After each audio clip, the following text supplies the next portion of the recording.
In Midtown Manhattan is where a new start for Alejandra Altuve and her mother begins.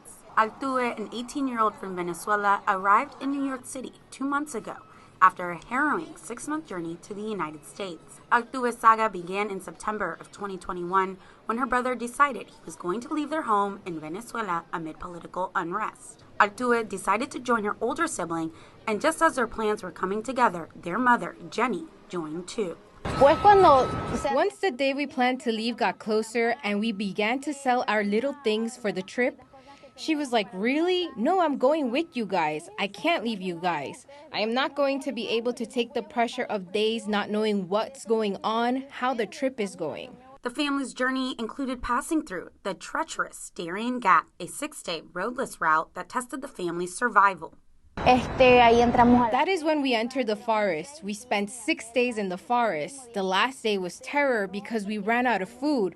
The only thing we had was tang. We ate that, not making it into a juice, but eating it because we needed food. It was horrible. Altuve said her family was blessed as they avoided being robbed or worse. But the family did have one setback. In October, 1 month after first beginning their journey, they had to return to Costa Rica amid limited pathways to the United States. At that point in the trip, the family of 3 split up. Altuve decided to stay with her mom and return to Costa Rica, and her brother chose to go on without them. Altuve and her mom resumed their journey in late January, arriving in Mexico in February. Living in Mexico was a new experience for the family, including dealing with drug cartels. It is really hard. One lives more in the mountains than in the streets. The thing about the cartels, one comes with a fear that they are going to kidnap you. One walks around on the defensive.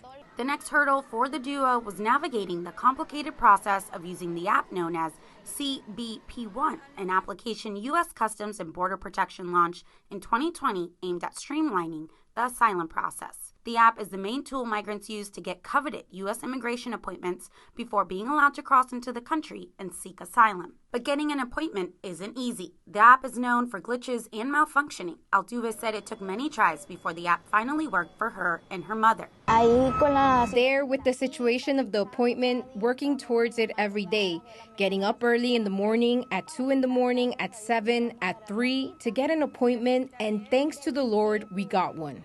3 weeks later, Altuve and her mother finally secured an appointment through the app in Laredo, Texas, where they were processed and crossed into the country.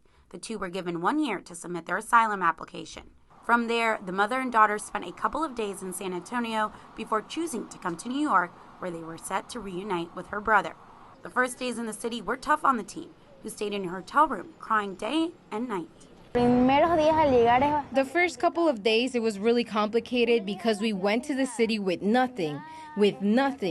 The journey in the forest, one had to let go of absolutely everything because even a needle weighed too much. Some people get here and have no support. They don't know anyone. You get here to the room, close the door, and just stay there. One glimmer of hope for the teen and her mother has been Aid for Life, a local organization that has been collecting donations and helping migrants adjust to life in the city. Alejandra says now that she's made it to New York City and started somewhat of a life with her mother, she wants to help other migrants. These are the donations that people give us. We then note the sizes. Every Wednesday, she volunteers alongside her mother, connecting migrants to services and care. Altuve emphasized that migrants coming to New York need help and are looking to become successful members of society. From the first day that I went to one of the cookouts, I wanted to serve as a volunteer because it's beautiful seeing the support, seeing the community, and feeling supported by other people. In the 2 months since arriving, Alejandra and her mother now venture out regularly to the laundromat, to the local church for free English classes, and local shops. Alejandra has dreams to be able to settle down and go to school one day, with the hopes of studying psychology. She also hopes to be reunited with her dad she left behind. My greatest dream would be to secure my life here, get my paperwork in order, and see my family again, see my dad again. Altuve said her and her mother are currently getting legal help to navigate the asylum process.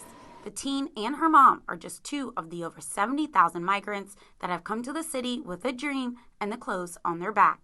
Kelly Mena, New York 1.